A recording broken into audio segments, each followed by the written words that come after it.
নমস্কার বন্ধুরা, ড্রিম কিচেনে আপনাদের সকলকে স্বাগত। আমি আজকে রোজকারের মতন আজকে আবার আরেকটা ভিডিও নিয়ে চলে এসেছি আপনাদের মাঝখানে।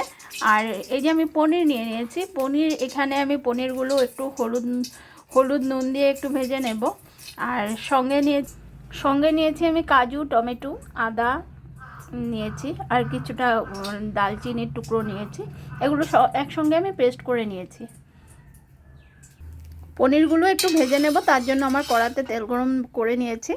পনিরগুলো ঢেলে দেব। এই যে পনিরগুলো আমি ভেজে নিচ্ছি।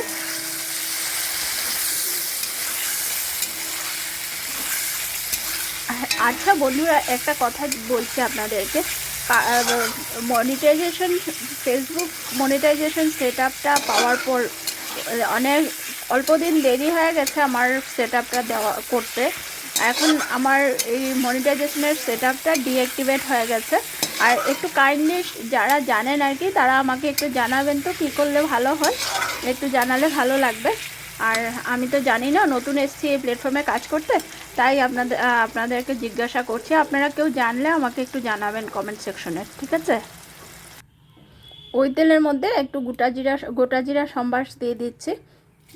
এই যে গোটা জিরেগুলো দিয়ে দিলাম। এখন আমি বেটে রাখা মশলাগুলো দিয়ে দেব। এই যে পেস্ট করে রাখা মশলাগুলো আমি দিয়ে দিয়েছি।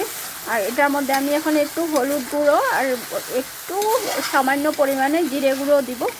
গোটা জিরা সব ফোড়নে দেওয়া আছে আমার। আর এই জন্য আমি এখানে জিরে খুব একটা বেশি ইউজ করব না। আর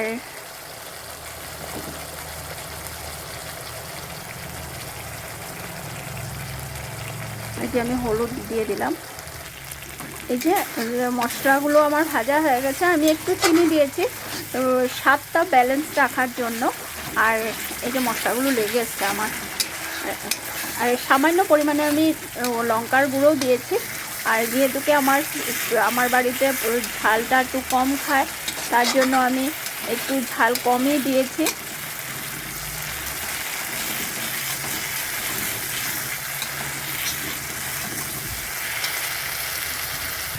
এখানে কিছুটা মটরশুঁটি আমি দিয়ে দিয়েছি। মটরশুঁটিগুলো আমি আগে থেকে একটু সেদ্ধ করে রেখেছি।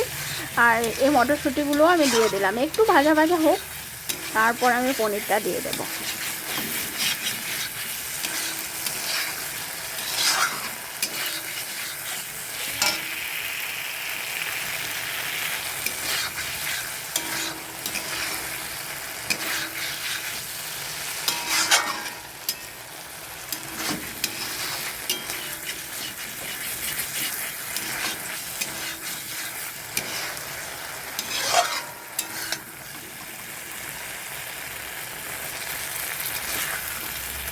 মশলা থেকে তেল ছেড়ে এসছে আমার।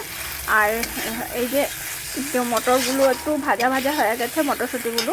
এখন আমি এটার মধ্যে মটর সেদ্ধ করে রাখা জলটা আমি দিয়ে দেব। ঝোল দিয়ে দিয়েছি।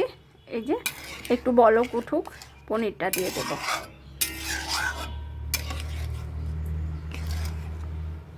এরকম করে বানিয়ে দেখবেন। সত্যি বলছি বন্ধুরা, নিরামিষের মধ্যে খেতে খুব ভালো লাগে। একবার খালি বানিয়ে খেয়ে দেখবেন, গরম ভাতের সঙ্গে বা রুটির সঙ্গে খুব স্বাদ হয় খেতে। পনিরটা ঝোলের মধ্যে দিয়ে দিয়েছি। এখন একটু ঝোলটা ঘন ঘন হওয়ার অপেক্ষা। এই যে আমার পনির তরকারি কমপ্লিট হয়ে গেছে। মটর দিয়ে রান্না করেছি। শীতের দিনে এইভাবে করে খেয়ে দেখবেন, নিরামিষ খুব স্বাদ হয়, দুর্দান্ত স্বাদ লাগে। আর ভালোবেসে সবাই পাশে থাকবেন। আর আমিও চেষ্টা করব সবার পাশে থাকতে।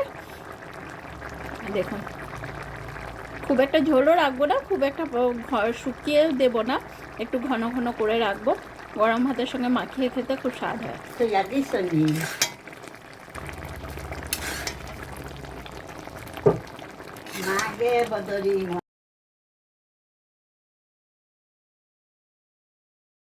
তো দেখলাম গিয়া